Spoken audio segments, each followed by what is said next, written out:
오늘은 본문이 11절부터 25절 끝까지 볼 거예요. 성도가 극적으로 우리가 신분의 변화를 입었습니다. 원래는 마귀의 자녀였습니다. 그런데 하나님의 자녀로 변화를 받았어요. 어둠의 자식들이었는데 빛의 자녀로 이 신분이 바뀌었습니다. 이것은 하나님께서 우리를 택하여 주시고 특별한 은혜를 주셨기 때문에 가능한 일이에요. 그래서 하나님께서 그 구원뿐만이 아니라 신분만 변화시켜 주신 것이 아니라 자격도 주셨습니다. 왕 같은 제사장. 그래서 우리는 하나님과 우리가 대면하여서, 구약시대에는 모세만 대면했다 그랬죠. 그런데 지금 이 시대에는 예수 그리스도 십자가 보혈의 핏뿌림의 역사가 우리 가운데 뿌려졌기 때문에 이제 누구나 하나님과 대면하여 기도도 하고 하나님께 응답도 받고 대화가 가능하게 된 것입니다. 할렐루야. 구약시대엔 특정한 사람들만 그랬죠. 그런데 지금은 그렇지 않습니다. 모두가 다 하나님과 직접 교제할 수 있는 그러한 자격을 얻게 된 거예요. 그래서 우리가 그러한 자격을 가지고 이 세상에 살아갈 때 나그네와 행인 같은 너희를 권하노니 11절에 그렇게 돼 있죠. 사랑하는 자들아. 그러니까 우리의 신분은 이 세상에 영원히 사는 것이 아니라 나그네와 행인같이 이곳에 뿌리를 내리는 것이 아니라 영원한 생명을 주시고 영원히 함께할 그 나라가 우리를 기다리고 있는 거예요. 우리는 돌아갈 그곳이 있습니다. 그래서 이 세상에 살 때 나그네와 행인이에요. 그렇기 때문에 이 세상을 향하여 우리가 요구하는 것들, 참 탐하는 것들, 이런 것들이 많기 때문에 우리가 하나님의 말씀을 실천하지 못하는 것 아니겠습니까? 그런데 우리의 신분이 나그네와 행인 같은 그러한 신분이기 때문에 우리는 하나님의 사랑의 아들의 나라로 옮겨질 그날을 소망하면서 그런 모든 유혹들을 우리가 물리칠 수 있다는 것입니다. 그래서 오늘 좋은 말씀들이 많지만 우리가 기본적으로 나그네와 행인이라는 것을 잘 알아야 이 말씀을 실천하기가 쉽습니다. 그래서 오늘 제목이 우리는 한번 같이 해보실까요? 우리는 나그네와 행인입니다. 할렐루야. 자, 그러면 이 아담이 타락을 했죠? 아담이 타락을 해서 우리가 이렇게 마귀의 자녀, 어둠의 자식들이 되어버린 거예요. 그런데 하나님께서 그때 타락하면서 지적으로, 사회적으로 이 타락해버리고만 그 심령 상태, 이것들을 회복시키는 방법을 우리 베드로 사도를 통해서 이렇게 기록을 해놓았습니다. 자, 그러면은 우리는 왕 같은 제사장의 신분으로 무엇을 해야 되느냐? 지난 시간에 축복의 통로가 돼야 된다 그랬죠? 우리의 삶으로 이 하나님 형상 입은 자로서 하나님을 나타내야 되고 예수님을 나타내야 되고 성령 하나님의 도우심을 받아서 이것을 삶으로 증거해야 될 책임이 있는 것입니다. 이것은 하나님의 명령이고 또한 성도의 의무이기도 한 것입니다. 그래서 사람마다 자기 신분에 합당한 삶을 꼭 살아야 하는 것입니다. 믿습니까? 베드로 사도가 11절에서 이렇게 우리에게 말씀하면서 이 세상에서의 삶은 잠시 후면 사라질 것이다. 우리는 하나님의 아들 그리스도의 사랑의 나라에서 영원히 살 것이다. 우리 가슴에 깊이 새겨야 됩니다. 하루 종일 이 말만 되풀이해서 해도 이거는 부족하지가 않아요. 어느 목사님께서 연세가 드셨는데 계속 서로 사랑합시다. 내일도 서로 사랑합시다. 다음 주도 서로 사랑합시다. 계속 그것만 하셨대요. 사랑을 못하는 거지 이들이. 그러니까 계속 하는 거 아니겠습니까? 이 처음부터 끝까지 이 두꺼운 책이지만 결론은 뭐냐? 나그네와 행인의 마음을 가지고 이 땅에서의 모든 육신의 정욕을 제어하라. 이렇게 지금 말씀하고 있는 거예요. 그래서 11절 12절에 보니까 너희가 12절에 보니까 이방인 중에서 행실을 선하게 가져 너희를 악행한다고 비방하는 자들. 이 세상에서는 오히려 예수 믿는 사람보다 예수 믿지 않는 사람들, 하나님 없이 사는 사람들이 오히려 더 선한 일을 많이 해요. 그렇죠? 더 많이 하는 분들이 많습니다, 이 세상에. 그런데 그런 사람들이 너희 선한 일을 보고 권고하시는 날에 하나님께 영광을 돌리게 하려 함이라. 야, 우리는 예수도 안 믿는데 이렇게 하고 있고, 우리는 예수도 안 믿는데 이렇게 잘 살고 있고, 우리는 예수도 안 믿는데 이런 일 저런 일 이렇게 세상을 위해서 하고 있는데 너희는 뭐야? 이렇게 비방하는 자들이 더 이상 할 말이 없게 만들기 위해서 이런 신분을 갖추고 하나님의 사랑을 받았으면 이제는 그 삶을 모든 육체의 정욕을 제어하는 곳으로 노선을 바꿔라. 지금 이 말씀을 하고 있는 것입니다. 그래서 바울 사도가 고린도전서 6장에 오늘 가서 한번 다 전체적으로 읽어보세요. 6장에는 계속 고린도전서 계속 전체적으로 우리 몸이 성전이다. 이렇게 말씀하고 있어요. 그러면서 특별히 19절 20절에는 너희는 너희의 것이 아니라 값으로 산 것이 되었으니 그런즉 너희 몸으로 하나님께 영광을 돌리라. 할렐루야. 우리는 기도하고 여기 모여서 막 통성으로 기도하고 뭐 설교 듣고 공부하고 말씀을 매일 읽고 이것으로 영광을 돌리는 게 아니에요. 하나님께 영광을 돌리기 위해서 기초 작업을 하는 거예요. 이거는 여기 뭐라고 되어 있습니까? 너희 몸으로 하나님께 영광을 돌리라 말씀하셨어요. 그럼 우리 몸으로 어떻게 영광을 돌리느냐? 몸으로 무슨 일을 하는 것은 사람들이 다 볼 수 있죠? 우리가 영적이다, 영적이다. 영적인 것은 눈으로 보이진 않아요. 그런데 영이 육을 제어하고 성령의 소욕이 육체의 소욕을 누르면 겉을 몸으로 행하는 모든 것들이 밖으로 다 보이겠죠? 그러니까 영적으로는 신령하다, 거룩하다. 그런데 몸, 즉 밖으로 보이는 것이 신령하지 않으면 그것은 가짜예요. 아니면 아직 어린 신앙이에요. 그렇죠? 그래서 너희 몸으로 하나님께 영광을 돌리라. 이것은 가장 어떤 것이냐? 성숙한 단계에 이른 자들에게 말씀하고 있는 것입니다. 그래서 갓난아이같이 순전한 신령한 젖을 사모하라 그랬죠? 그런데 너희가 단단한 식물을 먹어라 또 이렇게 말을 하는 구절도 있습니다. 그러니까 몸으로 하나님께 영광을 돌리기 위해서는 이제까지 기초 작업을 많이 했습니다.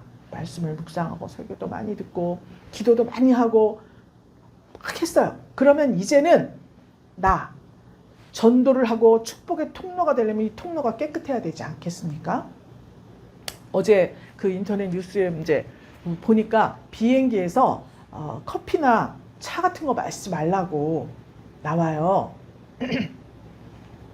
아니 근데 비행시간이 저 미국 같은 데는 지금 12시간 막 이렇게 가거든요. 그런데 어떻게 그거를 안 마셔? 커피도 마시고 식사했으면 차도 속도 이상하니까 차도 마시고 해야 되는데 근데 그 물이 그 비행기 안에 있는 물탱크 있잖아요. 그게 화장실에 둬서 쓰고 수도 틀면 나오잖아요. 손 씻고 할 때. 그 물이래요.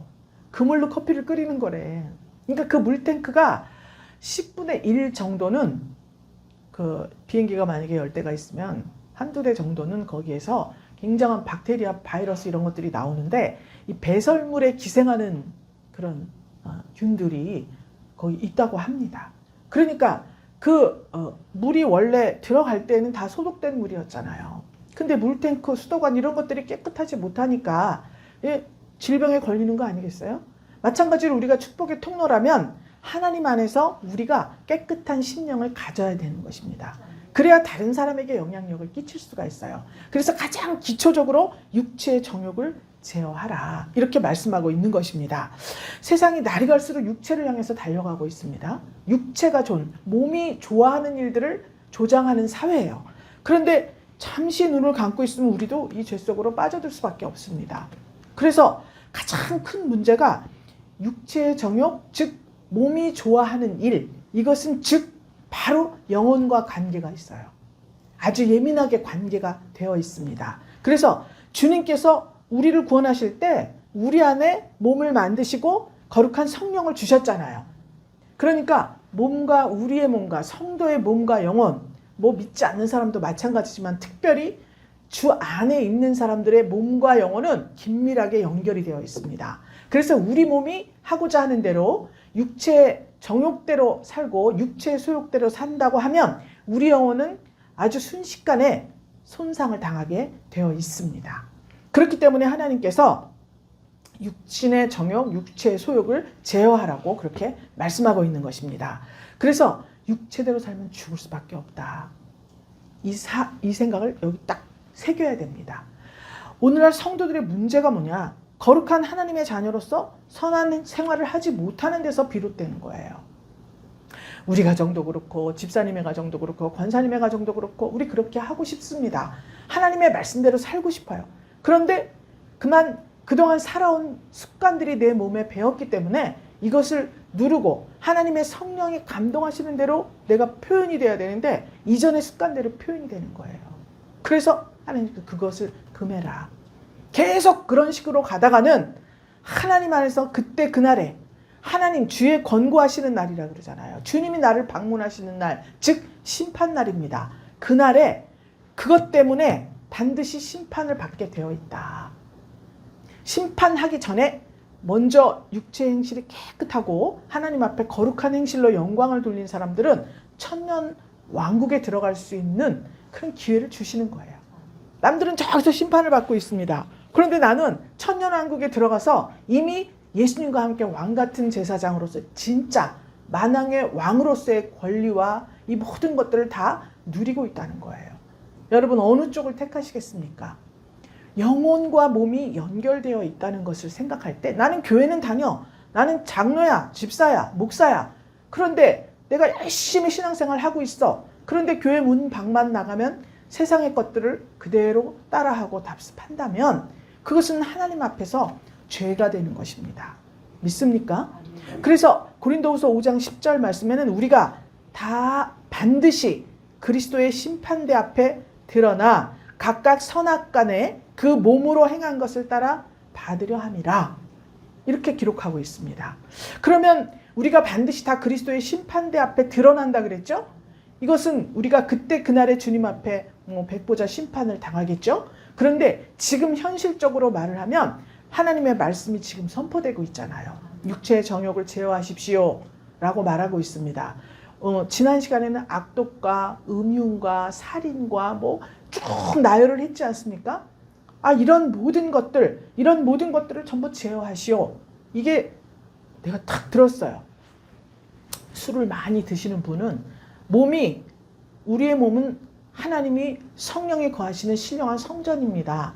그러므로 이제 술을 금하시고 오히려 성령의 새 술 이것에 취해서 하나님의 말씀대로 감동 감화 받은 대로 주를 위하여 사십시오. 복음의 증인이 되십시오. 이렇게 선포를 했어요. 그러면 이제 여기 앉아 그 얘기를 들었어요. 지금 이게 예수님이 말씀이잖아요. 말씀이 선포했어요. 그러니까 그리스도의 심판대 앞에 여러분들이 다 드러나 버린 거예요. 그러니까 거짓말하지 마세요. 미워하지 마세요. 또 남의 것에 손대지 마세요. 술 먹지 마세요. 음흉하고 음탕한 눈 하지 마세요. 이렇게 했어요. 음행하지 마세요. 드러난 거예요. 그러면 가지가지 다 있을 거 아니에요. 자기들의 특징이 나 어젯밤에도 술 먹었는데 나 거짓말했는데 나 도적질 했는데 이런 생각이 있잖아요. 이게 바로 심판이에요. 여러분 그때 그날은 멀어요. 우리가 죽으면 심판대 앞에 간다고 생각하면 안 되는 거예요. 지금 하나님의 말씀 앞에 우리가 심판을 받고 있는 거예요. 그러면 성도라면 어떻게 해야 됩니까, 여러분? 그리스도께서 오늘 나를 심판하시는구나. 그리고 선악간에 그 몸으로 행한 것을 따라 받는구나. 그랬죠? 어느 분이 식당에 다니고 있었는데 손님이 이제 무얼 시켰어요? 치킨을 시켰는데 항상 자기가 2개를 거기서 먹었대. 그리고 내놨대. 손님은 전체를 다 시킨 거죠. 값을 지불하고. 그런데 주방에서 그걸 내가기 전에 자기가 2개씩 콕콕 먹어요. 고지혈증이 걸렸어요. 하루에 10번도 더 그랬으니까. 닭 한 마리는 먹은 거야. 매일같이 꾸준히. 남의 것을. 내 돈으로 매일 하루에 한 마리씩 먹을 수 있나요? 없잖아요. 그거는 도적질에다가 눈속임에다가 뭐에다 가지각색 죄가 다 모여서 결국은 내가 도저히 고지혈증 걸릴 수가 없는 분입니다. 너무 부지런하고 일도 많이 하시고 하는 분이기 때문에. 그런데 그게 걸린 거예요. 자기 몸으로 행한 것을 따라 받는다 그랬죠? 정말 원초적인 예를 제가 지금 든 것입니다. 정치적으로, 사회적으로, 경제적으로 얼마나 이 사회 속에서 많은 일들 가운데 자기 몸의 소욕을 따라 행한 사람들이 있습니다. 그런데 그 몸으로 행한 것을 따라 반드시 다 받는 것을 우리가 보고 있습니다. 예전엔 잘 몰랐죠. 동네 사람밖에. 지금은 온라인으로 다 알잖아요. 누가 어떻게 했다, 누가 어떻게 했다, 그들의 끄트머리가 어떻게 됐다, 이게 다 알고 있는 것입니다. 그렇죠? 권력을 잡으려고 애를 씁니다. 그런데 정말 하나님의 은혜 안에서 하나님께서 많은 사람들, 민심이 천심이라 그러죠. 많은 사람들의 마음을 잡게 해서 움직이셔서 그렇게 어떤 자리에 올려놓았다면 이런 일들은 없겠죠. 그런데 그 자리가 목표이라서 여러 가지 아주 하지 못할 여러 가지 일들을 했다면 그 몸으로 행한 거잖아요. 다 받는다는 것입니다. 믿습니까? 이 세상은 그냥 돌아가는 세상이 아니에요. 하나님께서 모든 사람들의 일거수일투족을 다 살피고 또 보고 계시는 거예요. 그래서 감찰하시는 하나님이라고 하시지 않습니까? 그렇게 다 보고 있기 때문에 에베네셀 하나님이 될 수가 있는 거예요. 아니, 우리가 서로 이 사람의 과거, 현재, 미래에 이렇게 되겠다. 그럼 그 사람의 과거와 현재를 우리가 알 수 있어야 미래에 이렇게 될 수 있는 사람이야. 어떤 모습이 되어서 그 사람은 그렇게 되고도 남을 사람이야. 서로 뭘 알아야 되잖아요. 아무것도 모르는데 어떻게 에베네셀을 합니까? 그렇죠? 모태에 들어가기도 전에 여기 모태의 뱃속에 생기기도 전에 하나님은 우리의 모든 것을 다 알고 계셨다는 거예요. 어느 어머니를 통해서 이 세상에 내놓으신 것은 우리를 이 세상에 파송하신 거예요. 분배된 땅, 이 지구, 그 중에서도 할당된 땅, 대한민국 파주시에 여러분들을 보내신 거예요. 각각 있는 곳에 파송하신 것입니다. 그렇기 때문에 우리를 잘 아시는 그 하나님께서 우리의 앞길을 예비하실 때 선한 일, 즉 이것은 하나님의 명령대로 행한 거예요. 선한 것은 돈을 많이 냈다고 선한 일이 아닙니다. 죽도록 와서 일을 했다고 선한 일이 아니에요. 하나님의 뜻을 따라 행한 것을 말하는 거예요. 선한 일을 했으면 그 몸이 한 대로 하나님께서 복을 주시는 거예요. 그런데 하나님의 뜻에 반대되는 이 세상 풍습을 쫓아간 사람에게는 그대로 보응을 한다는 것을 지금 여기 밝히고 있습니다. 이것을 알면서도 왜 우리는 여기에 동참하지 못하느냐? 우리 제목이 뭐였죠? 우리는 나그네와 행인이기 때문에 두고 갈 세상입니다. 여기는 갈 곳은 저쪽이에요. 거기서는 영원히 살고 있습니다. 어머니 뱃속에서 우리가 10달이 있었어요. 그렇죠? 왜 10달 동안 있습니까? 이 세상에 나와서 100년 동안 살 수 있는 기초를 마련하기 위해서 어머니 뱃속에 있었던 거예요. 응애하고 나올 때 100년 살 수 있는 기본을 닦은 거예요. 그러면 우리가 영원히 살 수 있는 저 나라, 하나님과 함께할 그 나라, 예수님과 영원히 함께할 그 나라, 그 나라에 가기 위해서 이 100년을 사용해야 된다는 거예요. 거기 가서 내 집같이 들어갈 수 있는 소양을 갖추어야 할 것 아니겠어요? 그렇지 않습니까? 아니 갑자기 거지를 왕궁에 데려다 놔보세요. 거지가 하던 풍습 그대로 합니다. 좋은 수저에다가 진수성찬 싹 차려놔도 아이고 난 손으로 집어먹는 게 좋아. 다 넣고 다 모두 깡통에다 섞어서 이렇게 퍼먹던 버릇 이게 편해. 그러면 되겠습니까? 그렇지 않아요. 들어가는 그날부터 훈련입니다. 그렇죠? 버려야 해요. 나의 습관들을. 그래서 하나님께서 먼저 우리 마음속에서 일어나는 소욕을 성령의 소욕으로 바꿔라. 할렐루야. 11, 12절에 말씀하고 있어요. 그런데 내가 됐죠? 내가 되지도 않았는데 어떻게 세상에 세운 13절에 보니까 인간에 세운 모든 제도를 주를 위해서 순복해라 말씀하고 있어요. 그 다음에 왕이나 14절에 보면 방백에게 하라 그랬어요. 그러면 하나님께서 우리 이 세상 육체로 살아가는 동안에 세워두신 제도가 있습니다. 그래서 왕, 방백, 국민 있죠? 그러니까 이 모든 인간이 세운 제도를 순복하라 그래요. 왜냐하면 그 제도를 만들기 위해서 우리가 입법부가 있고 그 제도를 만약에 세웠는데 이행하지 않는 사람들을 위해서 사법부가 있죠? 또 그것을 진행하는 행정부가 있습니다. 입법부, 사법부, 행정부가 있잖아요. 나라에는. 그렇기 때문에 그것을 운영하는 모든 권세는 하나님이 주셨다. 그래서 불의하든 의롭든 그것에 대해서 토를 달 것이 아니라 순복해라. 아니 그러면 이 세상이 우리나라가 잘못되는 꼴을 우리가 보고 있어야 됩니까? 그런 생각이 들잖아요. 그렇죠? 왕이나 방백들 이것은 주를 위해서 순복하라 그랬죠? 그들 위에 있는 분이 하나님이시고 하나님이 그들에게 권세를 주셨어요. 그렇기 때문에 그 권세 아래에 있는 우리가 그들을 어떻게 할 수는 없습니다. 순복하는 것밖에 없어요. 그러면 그걸 어떻게 하느냐? 하나님께서 바로잡아야 됩니다. 우리가 대놓고 대항하거나 막 이렇게 할 수는 없지만 할 수 있는 게 있죠? 가장 강력한 무기가 있잖아요. 기도. 그래서 만약에 못마땅한 점이 있다. 목사님한테 못마땅한 점이 있다. 우리 이 공동체니까. 그러면 어떻게 해야 됩니까? 목사님 이렇게 하실래요? 저렇게 하실래요? 이 세상이 거꾸로 돌아가는 거죠. 하나님께 기도를 해야 돼요. 우리 목사님이 참 저렇습니다. 우리 사장님이 저렇습니다. 우리 상관이 이러이러합니다. 하나님 이것을 바로잡아 주십시오. 하나님 그래도 나는 순복하지만 하나님께서 주신 권세니까 하나님께서 바로잡아 주십시오. 여러분 하나님께서 이 나라를 통치하시잖아요. 하나님이 세우신 권세자들이잖아요. 그런데 우리가 바꾸시오, 어떠시오, 어떠시오 하면 하나님께 명령하는 게 돼요. 그렇죠? 그래서 순복하라는 거예요. 그것을 디도서 3장 1절에 사도 바울도 말씀한 거예요. 지금 베드로 사도가 말씀하고 있죠? 바울 사도를 통해서도 디도서 3장 1절에 모든 권세에게 복종하라 이렇게 말씀하고 있습니다.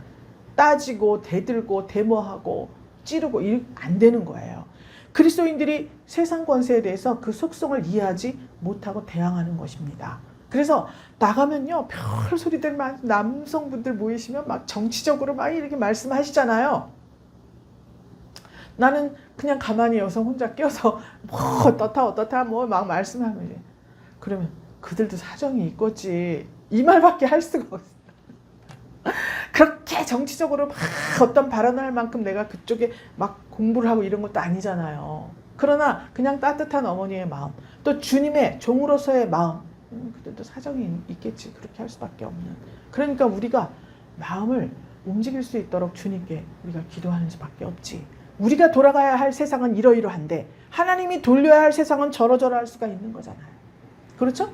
그럼 하나님의 섭리를 따라 움직일 때 그리스도인들은 우리가 하는 것은 대항하고 막 이렇게 하는 것이 항거하고 하는 것이 아니라 뭐냐 그 속에서 어떻게 하나님의 모습을 드러내느냐 이것을 고민해야 되는 거예요. 이것을 믿습니까? 자 그래서 당시 로마가 식민 통치를 하고 있었잖아요. 또 그 나라에 가서 살고 있었잖아요. 디아스포라들이. 그때 그리스도인들이 어마어마한 박해를 받았습니다.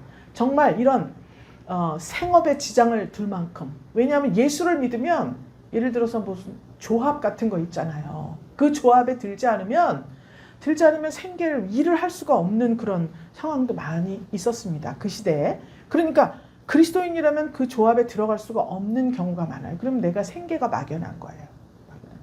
그러니까 실질적으로 자기 생계와 직결된 이런 상황들이 여기에 있어요. 그렇게 박해를 받아도 왕을 위해서 데모를 하거나 이러지 않았습니다. 그냥 하나님께서 다스리는 세계 속에서 하나님이 오늘 나를 죽일 수도 있는 거예요. 그게 하나님께 영광이 될 수 있는 거예요. 사도시대 때, 초대교회 시대 때 그들이 순교하지 않았으면 다 살아났으면 어떻게 될 뻔했어요. 지금 우리가 이렇게 예수를 믿을 수 없을지도 모릅니다. 그러니까 죽든지 살든지 그것은 하나님께 달려있는 것이고 그때에는 죽었어야 돼. 또 어떤 사람은 부귀영화를 누리게 해주는 것이 하나님의 섭리예요. 어떤 사람은 참 어렵고 힘들지만 그 고난 가운데에서도 하나님의 말씀을 순종하고 순복하는 것이 그 사람의 달란트일 수가 있는 거예요. 그래서 뭐가 좋고 뭐가 나쁜 것이 아니라는 것입니다. 그래서 그때 우리의 생명이 오직 죽게 있으므로 그냥 순복한 거예요. 이러다가 우리 다 죽는 거 아니야? 다 죽었잖아요. 실제로. 순교를 당했잖아요.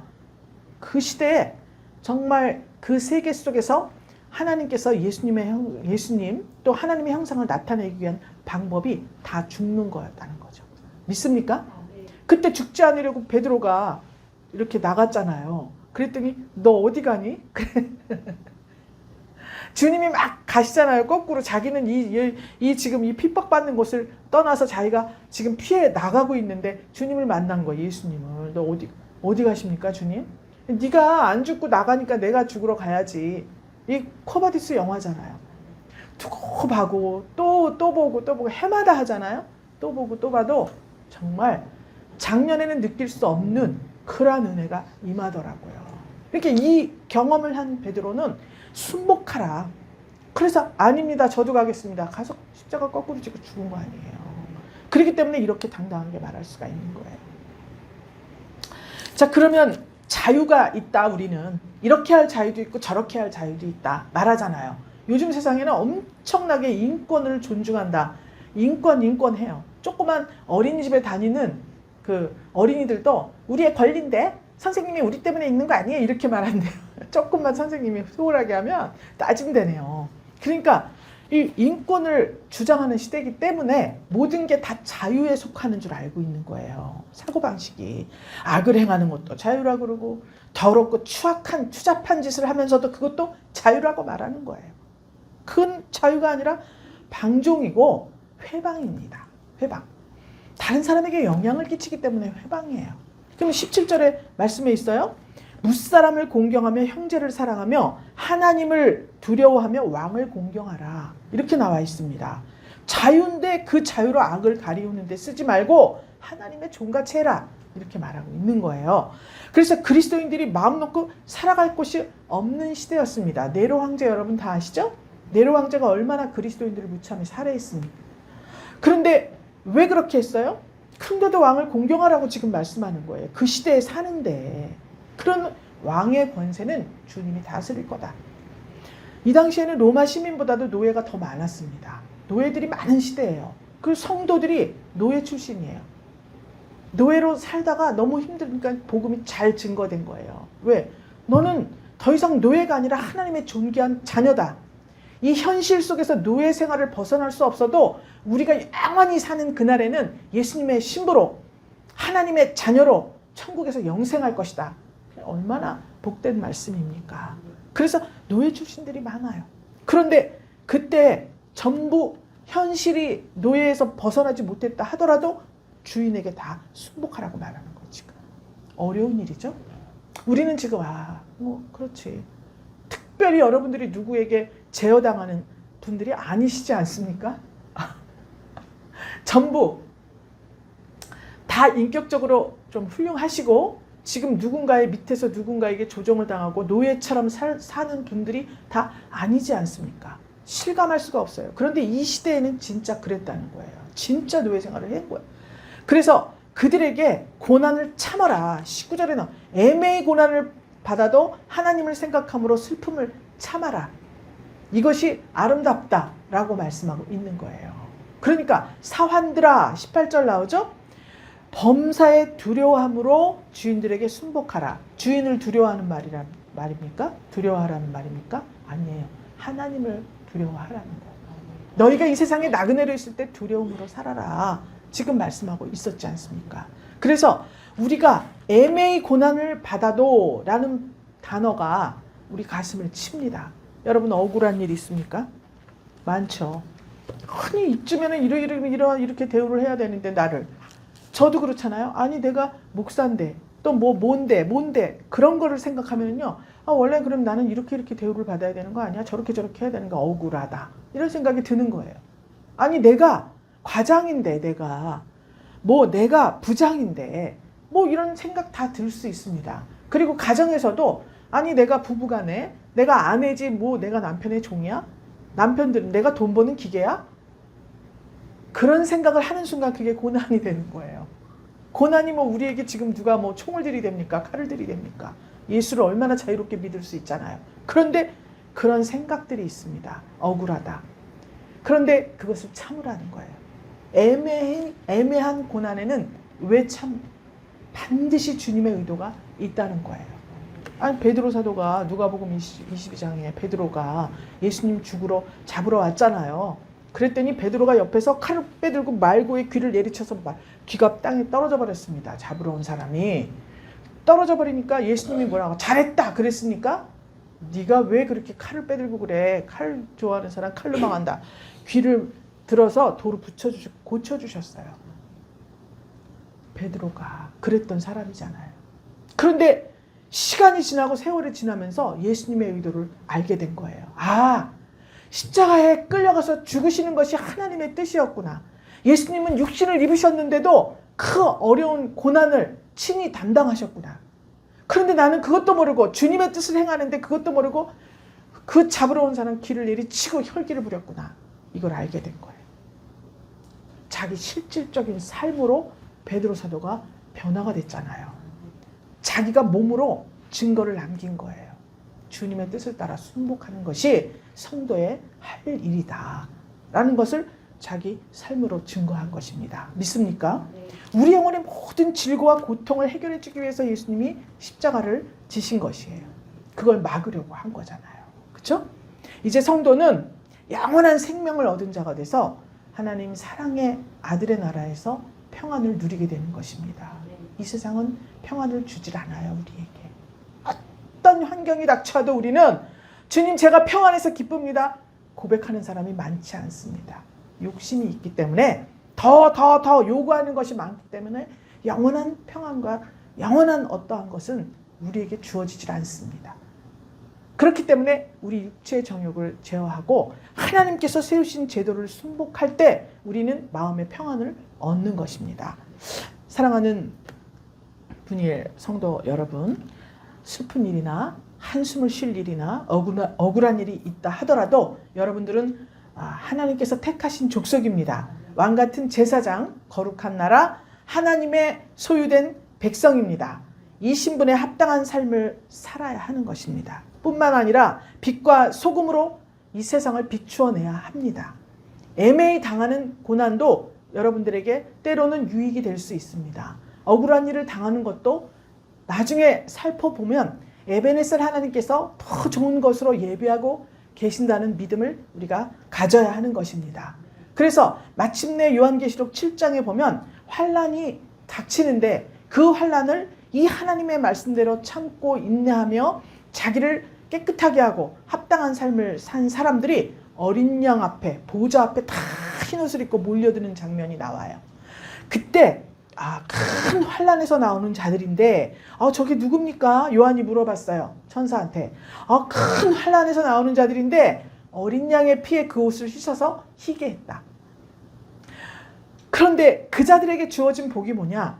7장 17절에 나옵니다. 요한계시록. 다시 줄이지도 않고 목마르지도 않고 해나 아무 뜨거운 기운에 상하지 아니할지니라. 보좌 가운데 계신 어린 양이 저희의 목자가 되사 생명수샘으로 인도하시고 하나님께서 저희 눈에서 모든 눈물을 씻어주실 것이미러라. 할렐루야. 여러분, 그들은 정말 목이 잘려서 죽었습니다. 짐승들에게 물어 찢겨 죽었습니다. 그렇게 억울한 일을 당했지만 하나님께 영광을 돌리며 죽어갔어요. 그리고 그 어린 양의 피에 옷을 씻어 희게 했다. 성도의 옳은 행실을 말하고 있는 것입니다. 여러분, 핑계할 수가 없습니다. 왜냐? 죽음으로 그렇게 할 수 있다고 증거한 믿음의 선진들이 있기 때문이에요. 이제 와서 우리가 그럴 수 없습니다. 저럴 수 없습니다. 이래서 그래요. 핑계할 수가 없습니다. 우리도 그 믿음의 선진들을 본받아서 정말 그때 그날에 주님께서 우리의 눈물을 씻어주실 그날을 생각하면서 다시 줄이지도 않고 목마르지도 않고 정말 다시 해함받지 않는 그 나라를 소망하면서 이 나그네와 행인으로 있는 이 시간에 이 100년 동안의 기간에 저는 60대 이상 60년 이상 살았죠. 얼마 안 남았어요. 이 시간들을 하나님의 명령에 순복하면서 영혼의 목자 감독 되신 우리 예수 그리스도 안에서 충만한 복을 누리는 저와 여러분들이 다 되시기를 주님의 이름으로 축원합니다. 하나님 아버지 감사드립니다. 고난 많은 세상 속에서 육신의 정욕을 다스리며 복음을 위해 살라는 귀하신 말씀을 받았습니다. 그렇습니다. 우리는 길 잃은 양이었습니다. 목자 되신 예수님께서 불쌍한 나를 찾아와 주신 은혜를 감사드립니다. 이제도 후에도 목자 되신 예수 그리스도의 따뜻하시고 때로는 엄격하신 보살핌 속에서 평안과 기쁨의 날들을 누리며 복음의 증인된 삶으로 인도해 주시기를 간절히 원합니다. 우리 영혼을 해치려는 파괴자들로부터 지켜주실 것을 확실히 믿고 우리의 감독 되시고 목자가 되신 살아계신 우리 구주 예수 그리스도 이름으로 감사기도 올리옵나이다. 아멘.